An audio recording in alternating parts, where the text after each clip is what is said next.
કેમ છો વિદ્યાર્થી મિત્રો? પાઠશાળા મિત્રના આજના વિડીયોમાં આપણે 8મા ધોરણમાં ગુજરાતી વિષયમાં છઠ્ઠો પાઠ છે બકોર પટેલનો કારેલા પ્રયોગ, જેના સ્વાધ્યાયનું સોલ્યુશન છે એ આ વિડીયોમાં આપણે કરીશું. પ્રશ્ન 1 છે વાતચીત, જેમાં પહેલો પ્રશ્ન છે તમે કોઈ ચીજ વસ્તુના વખાણ સાંભળ્યા કે વાંચ્યા હોય તે વિશે કહો.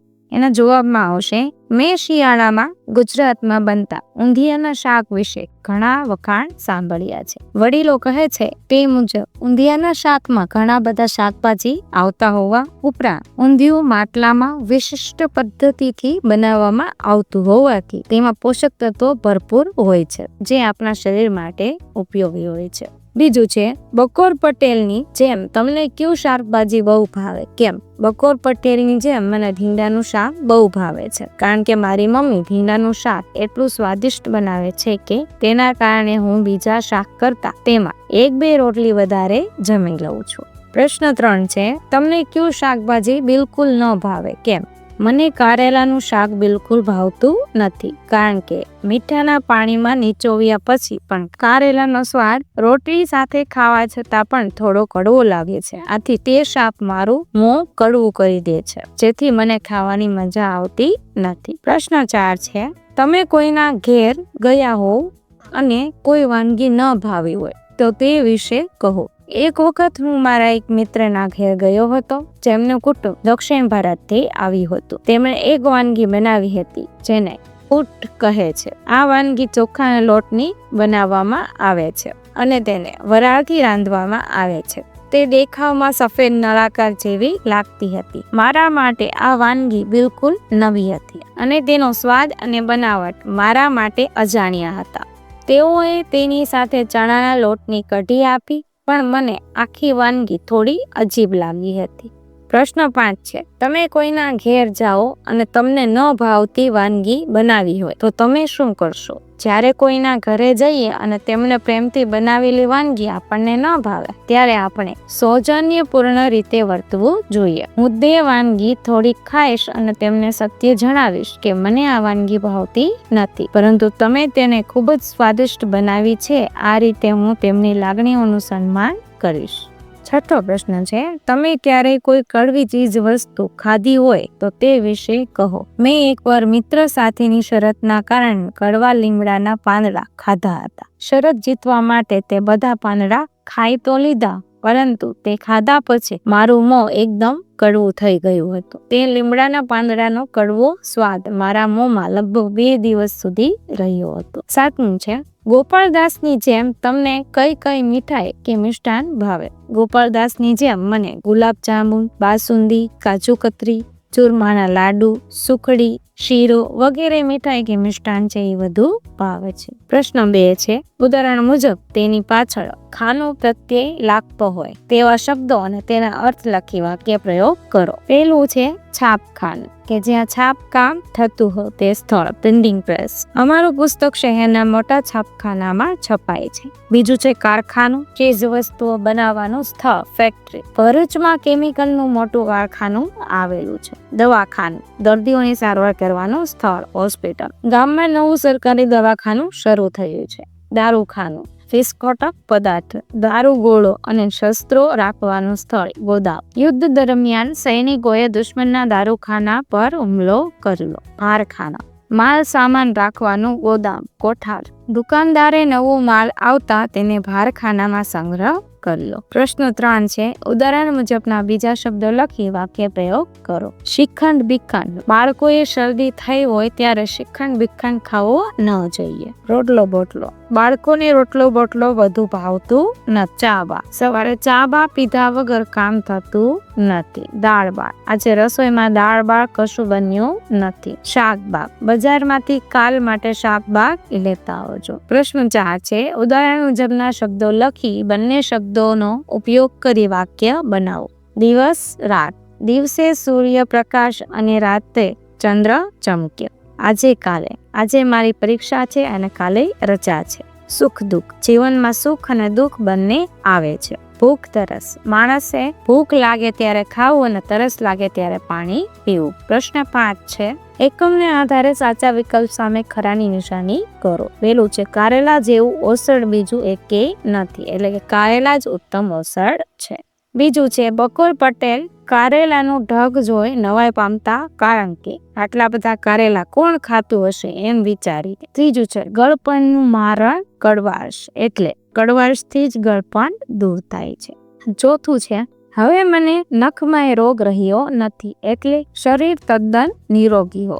આ તો તમારા કારેલા પ્રયોગને હાથ જોડ્યા, એટલે તમે કેમ અતિશય કારેલા ખાતા હતા તે તેમને ન ગમ્યું.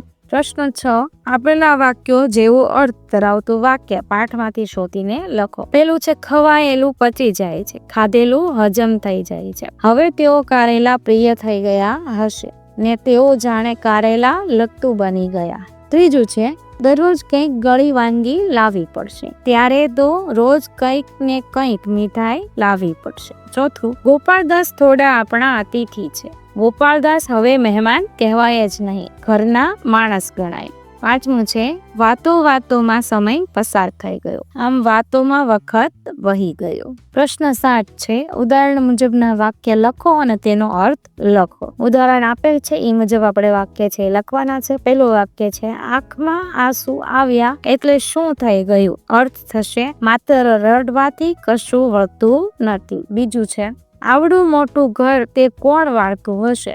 અર્થ થશે મોટા ઘરની જવાબદારી પણ મોટી હોય છે. ત્રીજું છે આટલી બધી વાતો કરે છે તે કોણ સાંભળતું હશે. વધારે પડતી વાતો કોઈ સાંભળતું નથી. આટલું બધું ભણ્યો તે શું થઈ ગયું. માત્ર ભણતરથી જ બધું આવડી જતું નથી, વ્યવહારિક જ્ઞાન પણ જરૂરી છે. પ્રશ્ન 8 છે વાક્ય વાંચો અને વાર્તાને આધારે લાગુ પડતા પાત્રનું નામ લખો. પેલું છે કારેલા કડવા એટલે પોતે કદી ખાતા જ નહીં, બકોર પટેલ. તેઓ અઠવાડિયાની મહેમાન ગતિએ આવવાના છે, ગોપાળદાસ. ટપાલીનો અવાજ સાંભળી બહાર આવ્યા, શકરી પટલાણી. ભાણા પીરસી બંને જણને રસોડામાં બોલાવ, ગોપાળદાસ, બકોર પટેલ. તેમના હાથમાં કાચના 2 ગ્લાસ હતા, બકોર પટેલ. ત્યાર પછી પ્રશ્ન 9 છે, પ્રશ્નના જવાબ લખો. જેમાં પહેલો પ્રશ્ન છે બકોર પટેલને કઈ વાતની નવાઈ લાગી. કેમ. બકોર પટેલને કારેલામાં બહુ બધા ગુણ છે, તેઓ ચોપાનિયામાં વાંચીને નવાઈ લાગી, કારણ કે કારેલા કડવા લાગતા હોવાથી તેમણે પોતે કદી ખાધા જ ન હતા. તેઓ તેમના મમ્મી ખુશાલ ડોશીને બીજા શાક વાળા ફરતી લાવવાનો, પરંતુ કારેલા કદી લાવવાનો ના કહેતા હતા. તેઓ બજારમાં જઈને દુકાનમાં કારેલાનો ઢગલો જોઈને નવાઈ પામી. વિચારે કે આટલા બધા કારેલા કોણ ખાતું હશે. તેઓ વિચારે કે કોઈ મૂર્ખાઓ જ ખાતા હશે, અને જો ના વેચાય તો મૂર્ખા શાક વાળા તેને ફેંકી દેતા હશે. પ્રશ્ન 2 છે બકોર પટેલ કેવી રીતે કારેલા લટ્ટુ બની ગયા. બકોર પટેલે જ્યારે ચોપાનિયામાં કારેલામાં બહુ બધા ગુણ છે તેવું વાંચ્યું, ત્યાર પછી તેઓએ કારેલા ખાવાનું શરૂ કર્યું. તેમણે તે દિવસે કારેલા જ મંગાવ્યા. તે તેમને બહુ જ ભાવ્યા. બીજે દિવસે પણ કારેલા ખૂબ ખાતા. આમ તેમનો કારેલા ખાવાનો શોખ વધતો ગયો અને તેઓ કારેલા લટ્ટુ બની ગયા. ત્યાર પછી છે પ્રશ્ન નંબર 3. ત્યારે તો રોજ કઈ ને કઈ મીઠાઈ લાવવી પડશે, એવું કોણ કહ્યું. કેમ. ત્યારે તો રોજ કઈ ને કઈ મીઠાઈ લાવવી પડશે એવું શકરી પટલાણીએ કહી, કારણ કે તેમના ઘરે ઉનાથી ગોપાળદાસ એક અઠવાડિયું રહેવા આવવાના છે અને તેઓ મીઠાઈના ભારે શોખીન હોવાથી તેમને રોજ કંઈક ગળ્યું જમવાની ટેવ હતી. ત્યાર પછી છે પ્રશ્ન નંબર 4. ગોપાળદાસની આંખો ક્યારે પહોળી થઈ ગઈ. ક્યાં. બકોર પટેલ અને ગોપાળદાસ જમવા બેઠા ત્યારે તેમની સામે પીરસેલા ભાણામાં કારેલાનું શાક,